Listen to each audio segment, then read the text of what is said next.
Saúde a igreja com a paz do Senhor. Irmãos, o Senhor já tem falado aqui, né? Já tem nos enchido com o seu poder, com a sua graça, com a sua glória, com a sua unção. E nesse ambiente de presença de Deus, onde nós estamos sentindo aqui a presença poderosa de Deus, onde nós já louvamos a Ele, nós já falamos com Ele, temos certeza que Ele já nos ouviu, já nos atendeu em muitas coisas, já nos respondeu em algumas coisas. Nós vamos continuar falando sobre ambiente. Nós vamos considerar aqui nessa noite 3 ambientes onde Deus, Ele age na nossa vida. 3 ambientes. E que nós precisamos dominar sobre esses 3 ambientes. Nós vamos falar hoje sobre o ambiente da nossa existência humana, o ambiente que nos cerca e o ambiente da bênção de Deus. Nós estamos aqui nesse mundo, vivendo as nossas vidas da melhor maneira que nós podemos, né? Acabamos de ouvir a irmã Inês cantando aqui, da presença de Deus na nossa vida, que Ele não nos deixa só, Ele é tão fiel, nos protegerá na estrada aqui até chegar no céu. É nessa trajetória nossa que nós precisamos entender o que está acontecendo. Porque muitas vezes a falta desse entendimento impede que a gente cresça na direção daquilo que Deus projetou para que nós sejamos nessa vida. E a gente sabe que tudo que a gente conhece, à nossa volta, natureza, seres humanos, o mundo como é, o universo como está organizado, tudo foi feito por quem? Por Deus. Então a gente pode dizer que Ele é o grande arquiteto disso tudo. Sim ou não? Amém. Ele arquitetou tudo, planejou tudo, fez tudo e consegue que tudo funcione da maneira como Ele planejou para que funcionasse. Você vai ver lá em Jó, Deus dizendo para o mar: até aqui virá e daqui não passará. Quando Deus fez isso, Ele fez uma vez ou Ele todo dia tem que mandar o mar parar ali? Ele fez uma vez só. Ele falou para o mar: até aqui as suas ondas virão e daqui elas não passarão. Só aquela vez Ele fez e o mar obedece até hoje. Ele fez, segundo a palavra nos revela, o sol para governar o dia e a lua para governar a noite.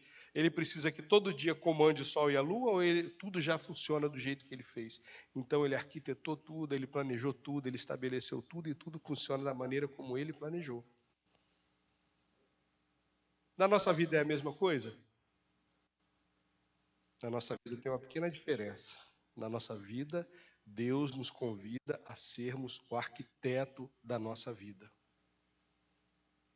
Ele nos fez, Ele nos planejou para que chegássemos a alguns lugares que Ele já projetou, já organizou tudo. Mas nós precisamos reagir a isso da maneira correta. Então eu gostaria de considerar aqui com os irmãos que Deus é o arquiteto de tudo que conhecemos, mas Ele nos convida a sermos arquitetos nas nossas próprias vidas. E aí eu quero trazer aqui os irmãos essa imagem do arquiteto. Quando nós queremos construir uma casa, o que a gente faz? A gente chama um engenheiro ou arquiteto, né? Você pode chegar, desenhar uma planta e tal, a sua casa vai sair do jeito que você quiser que saia. No nosso caso ali, eu e minha esposa Vanessa, que estamos ali, a gente desenhou a nossa casa e ela está lá. Está feitinha lá até hoje. Não caiu ainda não. E nem vai cair em nome de Jesus. Mas quando você quer um negócio assim, bem organizado, bem feito, legal, bonito, bem distribuído, você faz o quê? Chama um arquiteto. Ele vai pegar um terreno que aos seus olhos pode parecer que não cabe nada, e ele vai organizar tudo, vai ficar legal. Você pode pegar uma casa já construída, um espaço grande, onde você não sabe como dividir aquilo ali, chama um arquiteto. Ele vai organizar sua casa, otimizar cada espaço, fazer tudo com que tudo fique perfeito. E aí você vai perceber que a pessoa certa, ela consegue transformar um ambiente vazio num espaço aconchegante, onde você se sente bem estar. Assim também Deus, irmãos, assim também Deus faz conosco. Ele planejou tudo de forma que quando as coisas que ele planejou estejam no lugar onde ele quis que elas estivessem, tudo funciona bem e todo mundo sai sorrindo no final da história. Se você abrir sua Bíblia agora em Gênesis, capítulo 1, versículos 1 e 2.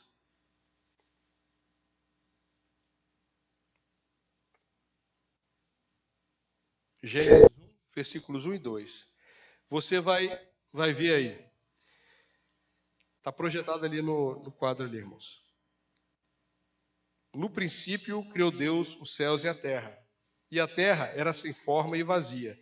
E havia treva sobre a face do abismo. E o Espírito de Deus se movia sobre a face das águas.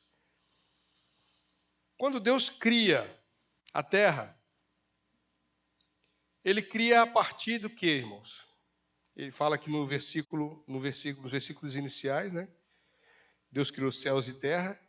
E o versículo 2, a terra era sem forma e vazia. Nós podemos chamar isso de caos, não podemos? Tinha um caos ali estabelecido. Mas Deus, com o seu poder, ele começou a criar tudo.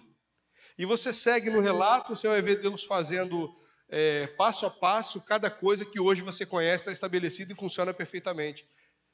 Mas quando você chega em Gênesis, você vê Deus passo a passo construindo coisa por coisa, estabelecendo limites, determinando ocasiões e fazendo tudo. Aí você entende o seguinte, que Deus cria um ambiente. Mas para que ele criou esse ambiente? Quando você segue no relato, isso aí. Já teve gente que respondeu. Quando você segue no relato, você percebe que chega um momento que ele cria quem? Você, que está aí agora. Ele cria você. E aí ele fala que ele dá a você o domínio sobre tudo aquilo. E manda que você governe sobre tudo aquilo. E diz que você será o governante de tudo aquilo que ele criou. Ele deu de presente a você o ambiente que ele criou. Aí a gente entende já de início uma coisa. Deus não faz nada fora da ordem. E Deus não faz nada no caos. Ele organiza o que não tem ordem e tira do caos o que precisa ser feito. E só então ele te coloca naquele ambiente organizado e pronto para te receber. Você tem um pai tão amoroso que está planejando e organizando a tua vida para te colocar no ambiente que ele projetou para quando tiver tudo pronto, na hora certa, ele entregar a você aquilo que ele já programou você para estar realizando aqui nessa terra. Então nós vamos considerar o primeiro ambiente que Deus nos dá para governar. Qual o primeiro ambiente? O nosso próprio corpo. Por quê? Nós somos formados pelo quê, irmãos? Só pelo corpo? Ou nós temos uma estrutura espiritual e uma estrutura material, física, que nós chamamos de corpo? Temos as duas. Uma espiritual e outra material.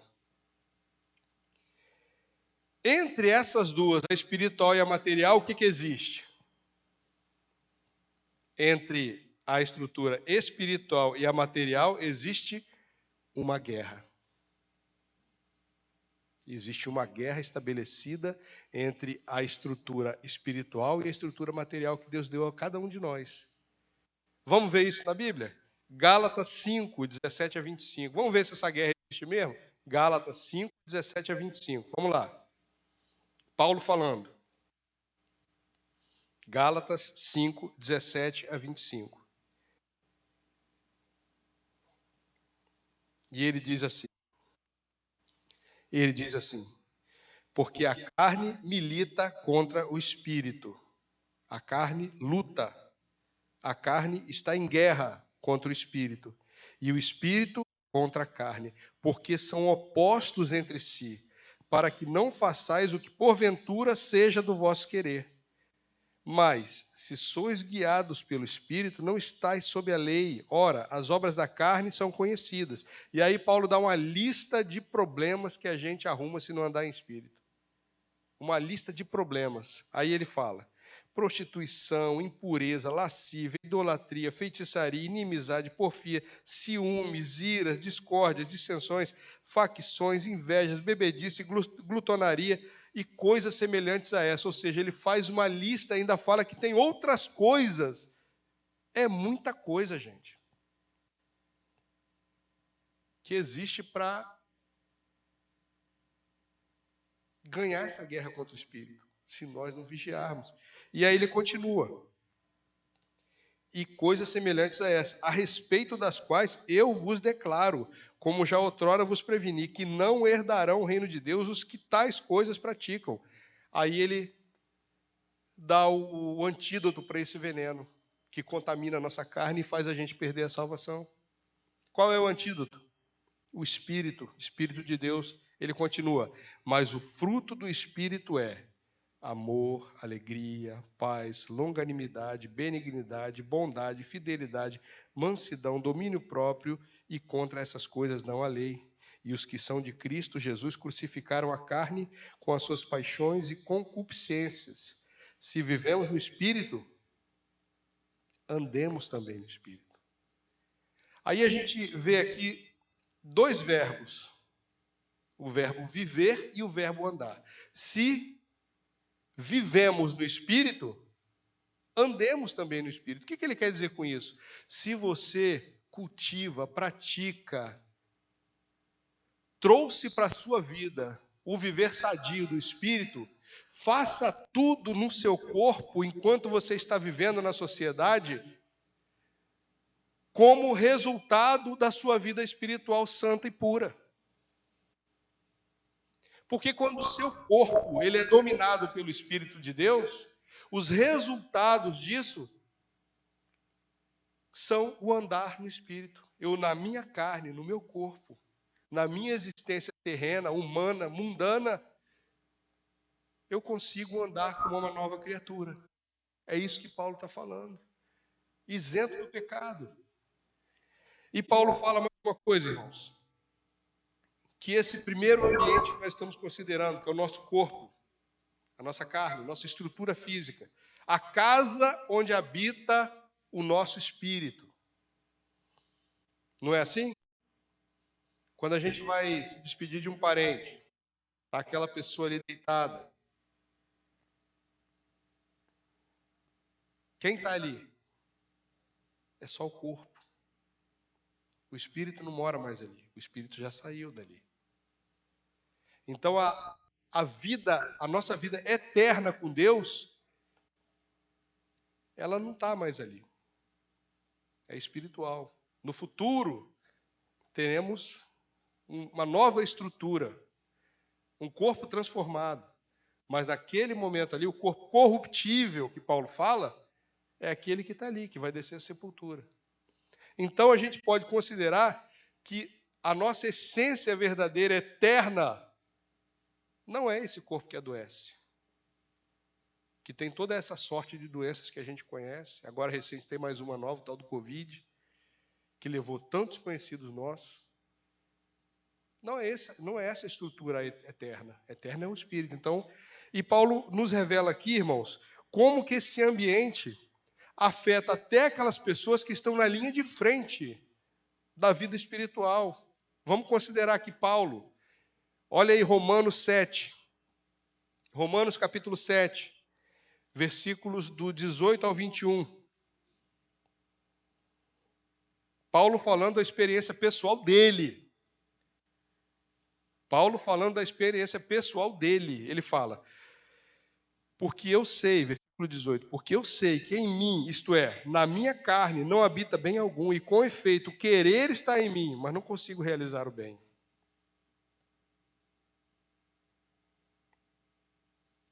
Querer fazer o bem, eu quero fazer. Mas, se nós vivermos na carne, é o que Paulo está falando aí, não consigo realizar o bem.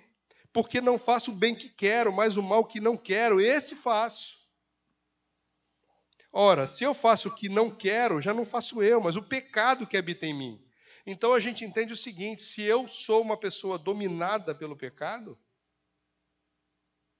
por mais que eu me esforce, eu não vou ter o fruto do Espírito, ou terei. Não é possível. Quem vive uma vida de pecado não consegue viver as duas coisas. Ou você vive uma vida santa ou uma vida no pecado. E Paulo está falando isso. Ora, se eu faço o que não quero, já não faço eu, mas o pecado que habita em mim. Então a resposta é o que aqui?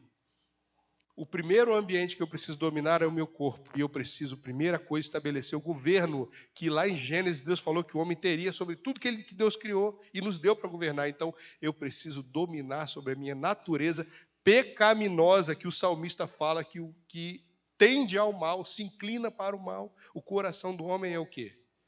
Inclinado ao mal. Então eu preciso dominar sobre isso. E Paulo termina falando: acho então essa lei em mim, que quando quero fazer o bem, o mal está comigo. E Paulo continua falando, entra lá em Coríntios, 2 Coríntios 7,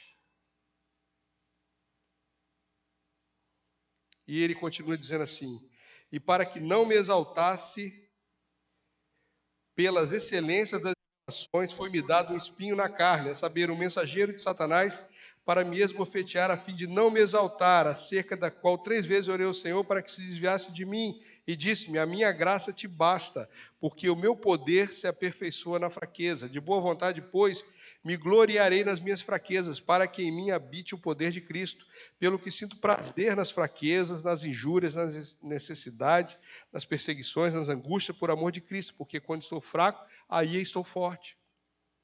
Então Paulo revela para a gente o quê? Que só a graça, o poder de Deus, o favor que a gente não mereceu de Deus, o Espírito Santo de Deus é que tem poder para nos tirar de tudo isso. Então a primeira coisa que eu entendo, Deus me chamou para governar sobre o ambiente onde habita o meu espírito, que vai estar com Deus eternamente. Eu preciso fazer o quê? Confiar na graça e depender totalmente do Espírito. Eu preciso me abster do pecado, me afastar do pecado. O que Tiago fala lá no capítulo 4, versículo 7 da sua carta? Tiago 4, 7, o que ele fala? Resistir ao diabo e ele fugirá de vós. Sujeitai-vos, portanto, a Deus, resistir ao diabo e ele fugirá de vós. Sujeitai-vos a Deus, ou seja, submeta-se a Deus. Como é que eu posso me submeter a Deus, irmãos? Primeira coisa, eu preciso conhecer a que eu tenho que me submeter. Eu preciso conhecer a Bíblia, a palavra de Deus. Senão eu não conheço a Deus. Segunda coisa, eu preciso entender que a minha natureza não pode dominar. Terceira coisa, eu preciso sujeitar a vontade da minha carne, do meu coração, a esse Deus. Por quê? Porque ele tem um plano, um projeto já arquitetado e pronto para que você viva nele. As obras que de antemão ele preparou, as boas obras que de antemão ele preparou, para que nelas andássemos, como diz o mesmo apóstolo Paulo. As obras que de antemão ele já preparou, antes que você nascesse, ele já havia preparado para que nela você andasse. E aí, Paulo fala isso, que ele enfrentava tudo isso, mas o que é que dava a garantia, a segurança e o alento a ele? O Espírito Santo de Deus. Quando Paulo fala aqui no espinho na carne, ele revela o seguinte, que ele tinha essa luta travada e que ele não abria mão de resistir, de lutar e de conseguir a vitória, para que o ministério dele fosse profícuo, fosse exitoso, tivesse bom êxito. Paulo nos revela tudo isso. E aí a gente entende uma coisa, irmãos. Como foi com Paulo, é conosco. E nós precisamos governar sobre a nossa carne. O segundo ambiente, fechando isso aí, o ambiente do Espírito, então, é o quê? O corpo, certo? Precisamos dominar sobre isso, certo? E como nós conseguimos o domínio? Através do Espírito Santo, na nossa vida, vivendo em nós e nós obedecendo tudo que Ele mandar. O segundo ambiente é o ambiente que nos cerca. O ambiente que nos cerca. Por quê? Aquilo que está ao seu redor, aquilo que você vive, tem o poder de te tirar do foco se você não estiver focando no alvo certo. O ambiente que vivemos, às vezes, nos confronta. Eu comecei falando aqui sobre o ambiente que nós estamos aqui, né? Vivendo aqui, né? A gente chega na igreja, de repente sai de casa meio aborrecido, passou um dia meio assim, ruim, passou talvez uma semana ruim, de repente nós estamos ruim na nossa vida, aí a gente chega na igreja, aí vê os irmãos que a gente ama, aí aquele ambiente gostoso, a gente começa ali a se sentir bem, aí as pessoas riem para você, te abraçam, falam contigo, e daqui a pouco você começa naquele ambiente, o pastor ora, a gente começa a falar com Deus, e você vai começando a se alegrar, a tua alma se alegra, teu espírito vai se alegrando, você vai se alegrando todo, fica todo alegre, feliz, solto, levinho, Jesus, que ambiente gostoso, maravilhoso. Aí daqui a pouco você começa a cantar um louvor, e você fecha seus olhos e você entra na presença de Deus e canta Jesus em tua presença. Nós nos reunimos aqui, nós contemplamos a tua face, nos rendemos a ti, aí você se transporta da terra para o céu. E você entra num outro ambiente. Aí, irmãos, o culto prossegue, aí você ouve uma palavra, aquilo alegra teu coração, Deus fala contigo através da palavra. E quando termina o culto, o pastor ora, e você sai dali cheio de energia e fala assim, glória a Deus, a partir de hoje minha vida vai mudar, tudo vai ser diferente, eu vou ter vitória e tal. E aí pode ser que você, quando você sai daqui, você volte para um ambiente que confronta você. Pode ser que você volte para um ambiente que afronta até a tua fé, que ridiculariza o que você acredita e ama. Pode ser que você viva num ambiente desse. Pode ser que você conviva com pessoas no seu ambiente de trabalho que são totalmente avessas ao que você crê e a você, porque você crê naquilo. E aquele ambiente, irmãos, ele tem o potencial de perturbar a tua paz e às vezes roubar a tua tranquilidade. Quando a gente vê isso aí, isso que eu acabei de falar, esse quadro que eu acabei de falar, se você quiser ver isso na Bíblia, por exemplo, Mateus 17, versículos de 3 a 5. 3 homens que estavam num momento, numa situação, que eles não queriam sair mais dali. Se desse para ficar ali direto, eles iam querer ficar. Mateus 17, 3 a 5. Pedro, Tiago e João. Jesus chama eles para o alto do morro, do monte, e ali aparecem 2 pessoas que o autor desse texto fala que é Moisés e Elias, e eles ficam felizes ali naquele ambiente de glória, e Pedro fala, Senhor, vamos fazer 3 tendas, uma para o Senhor, outra para Moisés e outra para Elias. Ele quer ficar ali, já quer armar ali um acampamento, e muitas vezes nós estamos nessa intenção. Se pudéssemos, ficaríamos ali. Eu lembro de uma experiência minha.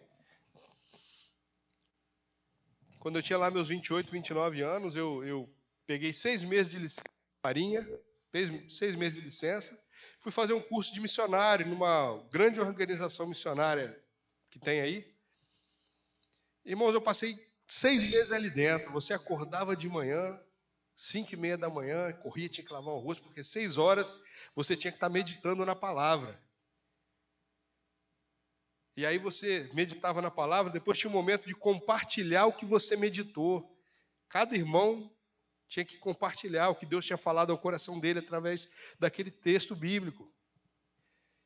E aí terminava aquilo, você ia tomar o café da manhã, já tinham preparado o café da manhã, você não tinha trabalho nenhum, já estava preparado. Aí você tomava o café da manhã, depois você ia para uma sala de aula, ficava o dia inteiro ouvindo falar sobre Deus e coisas que a gente gosta de ouvir e gosta de estudar.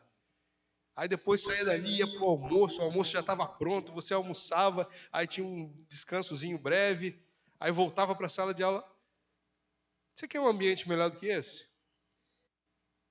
Tem uma pessoa encarregada de zelar pela tua vida espiritual. Era o discipulador. Você tinha um discipulador à tua disposição para ficar ali, ó, mandando você meditar na Bíblia, perguntando o que você tinha meditado, chamando você para orar, e você tinha que orar com ele. A pessoa te acompanhava. Final de semana a gente ia para as igrejas.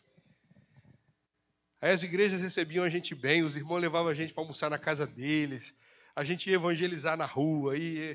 Irmão, você quer outra vida? Coisa melhor do que isso? Não tem, né? Que para quem é crente e gosta, não tem. Só que chega uma hora em que não vai ter mais um discipulador. E você tem que entender que você tem que meditar na palavra de Deus todo dia. E não é ler correndo a Bíblia, não, para bater ponto. Hoje eu li a Bíblia. Você tem que meditar na palavra de Deus. Sabe como é que você medita na palavra de Deus? Antes de você abrir sua Bíblia, você tem que orar. Depois que você orar, você tem que cantar um louvor. Mas não é cantar uma música, não. É cantar um louvor para Deus. Criar um ambiente espiritual ali. E aí, para você meditar na palavra, sabe o que você tem que fazer? Esvaziar a tua mente. Esvaziar a mente de quê, pastor? De preocupação, de problema. Porque você está ali para ouvir Deus falar através da palavra dele. Então você precisa esvaziar a tua mente. Eu não vou chegar para Deus carregando um saco nas costas de problema. Eu vou chegar para Ele levando o meu louvor, a minha adoração. Aí você vai meditar todo dia. Aí você não tem mais um discipulador. Quando você termina a tua meditação, você vai ter que fazer o seu café, você vai ter que ir para o seu trabalho. Quando voltar, você tem que fazer o seu almoço, sua janta, lavar a tua roupa, cuidar da sua vida. E aí, irmãos, chegou um momento, quando estava terminando aquele curso, eu falei assim: eu quero viver essa vida aqui. É isso que eu quero para a minha vida. Aí eu era sargento da Marinha, servia ali naquela base ali de São Pedro. Eu falei: vou pedir baixa, vou largar a Marinha, vou ser missionário.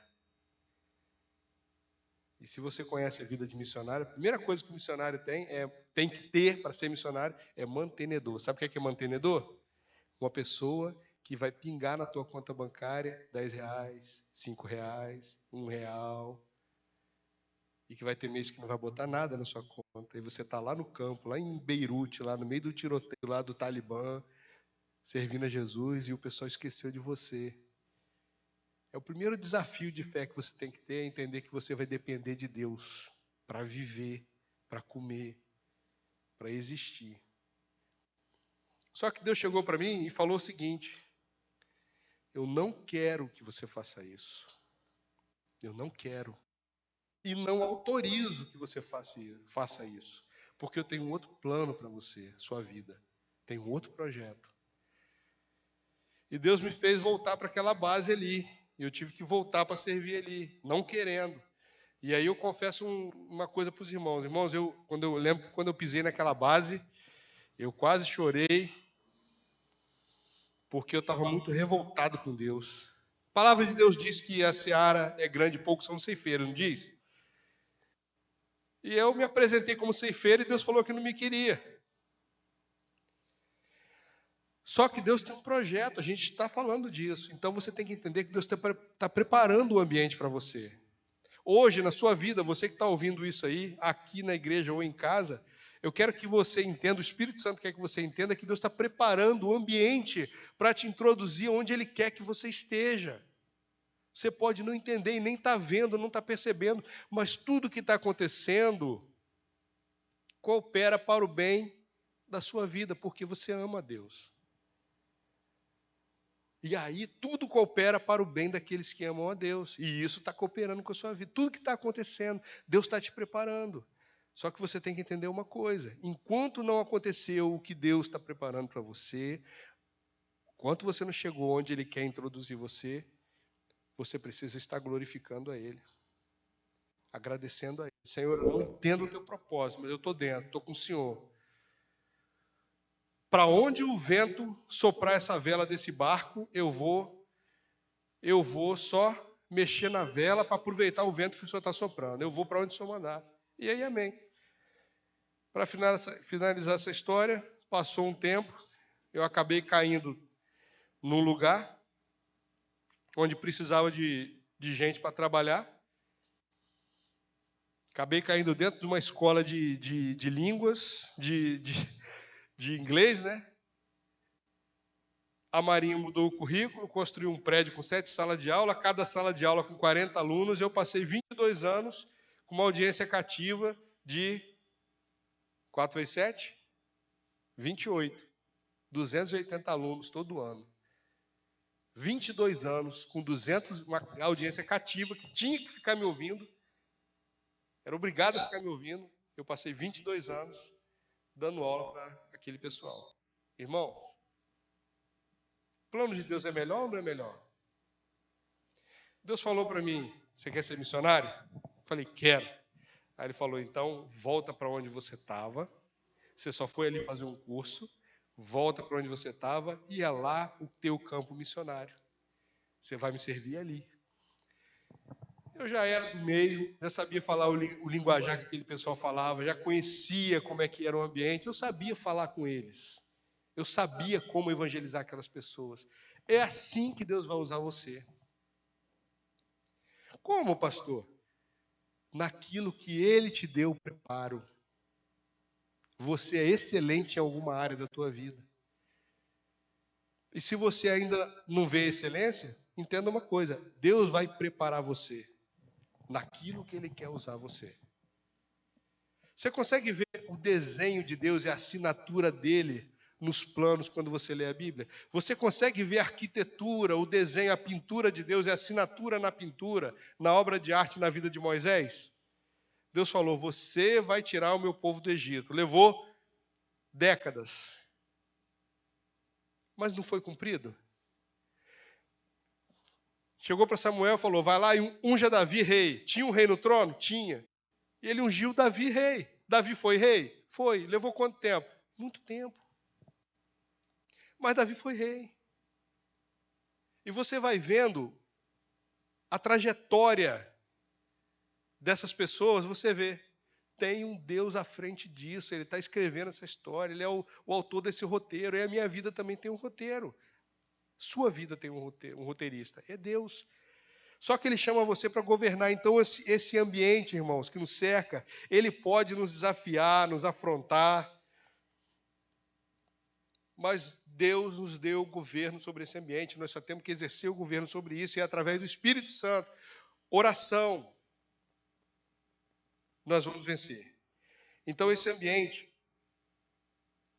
ele nem sempre ele vai ser confortável, o ambiente que nós vivemos nem sempre vai ser confortável, vai nos apresentar dificuldades, mas todos os grandes servos de Deus passaram por isso. Se você abrir lá no capítulo 17 do primeiro livro de Reis, você vai encontrar um Elias numa situação. No 18, ele vence os profetas de Baal no Carmelo. No 19, ele está numa caverna. Aí você pode pensar o seguinte: Elias, quando termina aquela situação ali dos profetas, que ele mata os profetas de Baal, ele pode ter imaginado: quando isso acontecer, o rei e a rainha Jezabel vão se render. Não, realmente é Deus aí, a gente vai seguir esse Deus. Só que Jezabel fala o seguinte: avisa para ele que eu vou fazer com ele o mesmo que ele fez. Eu vou matar esse cara. Avisa para ele que ele vai morrer. E Elias, e isso, irmãos, pode ter lançado esse problema aí na cabeça de Elias. E ele se atemoriza e foge, se esconde. Isso pode acontecer com a gente. Pode acontecer com a gente. O que nós não podemos é nos deixar levar por um sentimento de culpa. Porque Deus está na frente do que Ele mandou você fazer. Se Ele mandou você fazer, Ele é que está na frente. O interessado é Ele. Você só está cumprindo o que Ele está mandando. Então, quando alguma coisa diferente acontecer daquilo que você imaginou que aconteceria, calma, calma, calma. Ele vai cuidar da situação. Se um parente teu te fez uma afronta, calma, ora porque tem um Deus que te ouve. Não bata de frente. Se o teu chefe, não bata de frente. Não, calma. Deus vai lutar as tuas guerras. Ele vai lutar as tuas guerras. Ele luta as tuas guerras. Ele vai vencer por você. Ele vai te dar a vitória. Aí, sentimento de culpa, irmãos, ele é um problema. Sabe por quê? Porque culpa não gera nada de bom. O sentimento de culpa paralisa, congela e traz pânico a você. Lembra da situação lá de Adão? Gênesis 3, 8 a 10? Quando ele peca, ele perde aquela condição de inocência dele, de santidade que ele vivia.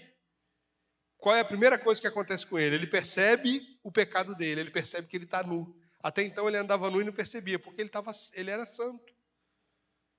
Ele era perfeito. Não tinha maldade nele. E quando ele percebe o pecado, a primeira coisa que acontece, ele se sente culpado. E o que ele faz? Ele foge da presença de Deus.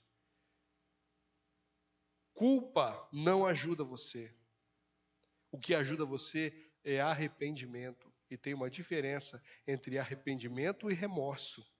Remorso é a tristeza, a dor que você sente pelo efeito do erro que você praticou. E você só sente porque trouxe efeito negativo para você. Então, o remorso ele é vertical, ele é horizontal, perdão. Ele é horizontal. Ele só trabalha no nível humano. Ele não é vertical. Ele não trabalha no sentido, na direção de Deus. É só ali. Se ninguém descobrisse o que você fez, se não tivesse uma repercussão do erro que você cometeu, você não sentiria remorso. Você pecaria hoje, opa, ninguém descobriu. Pecaria amanhã, opa, tá tudo bem. E depois você ficaria um viciado, porque não trouxe efeito nenhum. Agora, quando você peca ou se desvia do propósito de Deus e sente dor porque Jesus morreu na cruz por você e você entende que você não pode fazer isso, não pode entregar a sua vida, os seus membros, como diz o apóstolo Paulo, ao pecado, aí você está começando a ter uma reação de arrependimento, porque aí você sente que você ofendeu a Deus, não a sua reputação, não ao seu ego, que na frente dos outros você pode manter, mesmo quando você está com a vida toda errada. Remorso é horizontal, só trabalha na direção do homem. Arrependimento é vertical. Arrependimento produz uma coisa chamada quebrantamento. é quando você entende a sua miserabilidade, quão miserável você é, e percebe que só Deus pode te transformar daquele miserável em um filho dele. Quando isso acontece, irmãos, você deixa de ter medo de Deus e passa a ter temor a Deus. A diferença de medo e temor é que o temor, ele gera vida e gera sabedoria. Gera vida e sabedoria.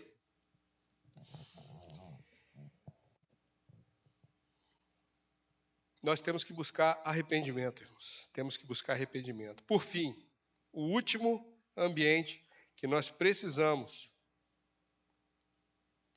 dominar é o ambiente da bênção de Deus. É o último ambiente. O primeiro ambiente é o corpo, eu tenho que abandonar o pecado. O segundo ambiente é o que me rodeia. Ele pode ter influência sobre mim. Nós vimos aqui Paulo falando sobre isso. Nós vimos aqui o efeito que teve sobre Elias, Jezabel perseguindo, e ele por um tempo ele sentiu medo e se escondeu. Agora nós vamos ver o ambiente de Deus, o ambiente da bênção de Deus.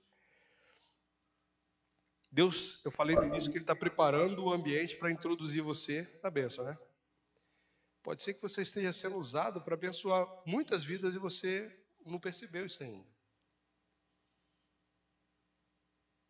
Quem está frequentando aqui a escola dominical, e eu convido a todos que passem a fazê-lo, nós estamos com a classe pela manhã de liderança, para liderar células. Se você puder estar com a gente, não deixe de estar. Por quê? Porque liderança de células é preparação para cuidar de vidas que Deus quer salvar e levar para o céu. Então você está sendo preparado por Deus para ser ferramenta útil para Ele. E aí eu quero considerar com vocês aqui uma pessoa, a rainha Esther. Esther era uma mulher, uma hebreia, que estava vivendo ali a situação do cativeiro. Era uma solução improvável, porque ela era uma das outras, simplesmente um estrangeiro numa terra que tinha dominado o povo dela. Era uma mulher, uma moça bonita, como outras moças bonitas qualquer da época dela. Só que Deus coloca ela no centro de uma história onde ela vai salvar todo o povo dela. Quando você lê a história de Esther, você percebe que Deus constrói o ambiente para aquilo que Ele já tinha determinado. Porque aparece um homem ali, inimigo do povo de Deus, que queria destruir o povo de Deus. E aí a rainha daquele rei comete uma indignidade, faz uma afronta àquele rei, e os conselheiros dele falam, essa mulher não tem mais condição de ser rainha, afasta ela. E passa um tempo, fala, você precisa de uma rainha. E aí eles começam a procurar e Deus coloca no centro da história Esther. E ela passa a ser a rainha. Pelo fato dela ser a rainha, aquela trama que está em curso para matar todo o povo de Deus, de onde ela tinha saído, Deus coloca ela numa posição que ela pode intervir, revelar ao rei toda aquela trama maligna, diabólica, e fazer o rei ver que ele precisava tomar uma atitude e ser justo naquele caso. Viram a assinatura de Deus nessa história? Na história de Esther? Esse relato bíblico, irmão, da vida de Esther é uma coisa impressionante. Como que Deus age em favor daqueles que são dele? A trama toda organizada certinha para acabar com o povo. E um detalhe, muda toda a história. Deus trabalha assim, irmão, no improvável, no improvável. Aquilo que ninguém fala assim, agora já era. Na linguagem nossa popular, nos 47 do segundo tempo, o jogo vira e Deus vence para a gente. Deus nos dá a vitória. Irmãos, a gente começou essa mensagem falando sobre o ambiente que Deus prepara lá em Gênesis. Deus fez todo o mundo, preparou todo o ambiente. Por último, ele fez o quê? Fez por último o homem e o introduziu no ambiente. Mas o último que ele fez, olha o que o Salmo 8 diz a respeito da última criação da mão de Deus, que fomos nós. Salmo 8, versículos 4 a 6, diz assim: que é o homem mortal para que te lembres dele, e o filho do homem para que o visites. Pouco menor o fizeste do que os anjos, e de glória e de honra o coroaste. Fazes com que ele tenha domínio sobre todas as obras das suas mãos. Tu puseste debaixo de seus pés. Olha a importância que o salmista revela que Deus deu ao homem. Ele entregou todo o governo na mão do homem. E quando ele cria todas as coisas, ele entrega a nós para governarmos. Só que para ter o governo estabelecido de Deus, precisa ser um filho de Deus.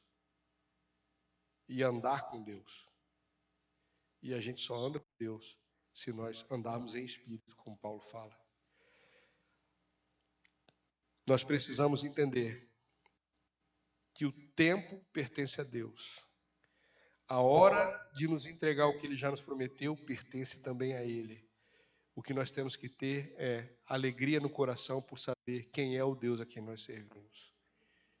É o Deus que é fiel, é o Deus que é poderoso, é o Deus que é santo, é o Deus que nos dá a vitória, nos garante a vitória, é o Deus que nos deu o Espírito Santo para morar na nossa vida, para nos morar dentro de nós, para nos conduzir nessa terra, para não nos deixar sós, órfãos, como Jesus fala. Esse é o Deus a quem servimos. Nunca buscar os resultados antes do tempo, mas aguardar o tempo de Deus. E para finalizar essa mensagem, Filipenses 1, versículo 6. Filipenses 1, versículo 6. Estou plenamente certo de que aquele que começou a boa obra em vós há de completá-la até o dia de Cristo Jesus. Aquele que começou a boa obra, onde? Em vós, na tua vida. Na vida de você que está nesse momento ouvindo essa mensagem. Aquele que começou a boa obra em você. Essa obra, ela começa no Calvário. E aquele sangue que foi vertido lá é o sangue que te garante a salvação da tua alma eternamente. Vitória. E te conduz em vitória até aquele dia. Os 3 ambientes que você precisa dominar são os 3 ambientes que Deus já te deu o governo sobre eles. Ser fiel até a morte, e Ele te dará a coroa da vida. Pai, nós queremos te louvar e te agradecer, ó Deus. Queremos te agradecer pela tua palavra, queremos te agradecer, Deus, pela nossa vida, queremos te agradecer pelo poder que teu Espírito Santo nos concede para estarmos dominando, Pai, sobre aquilo que poderia nos destruir, ó Deus. Te agradecemos, ó Deus, porque através do teu Espírito, Pai, da obediência, Senhor, à tua ordenança, nós podemos ser livres do pecado, Senhor, e vencermos, Pai, todas as guerras que esse mundo pode trazer, levantar contra nós, Pai. Nós te agradecemos, Pai, por podermos estar aqui na tua casa nessa noite, celebrando, Deus, esse memorial. Te agradecemos, ó Pai, porque o Senhor nos trouxe até aqui para louvarmos o teu nome. Te agradecemos, ó Deus, porque o teu Espírito enche o nosso coração de júbilo, de alegria. E, Pai, nós te pedimos, nos faça instrumentos úteis debaixo das tuas mãos, Pai. Nós queremos, Senhor, trabalhar para ti, Pai. Nós queremos cumprir, Senhor, o teu mandado. Eis-nos aqui, Senhor. Envia-nos a nós, Pai, para onde o Senhor quiser nos enviar. Te agradecemos em nome de Jesus. Amém.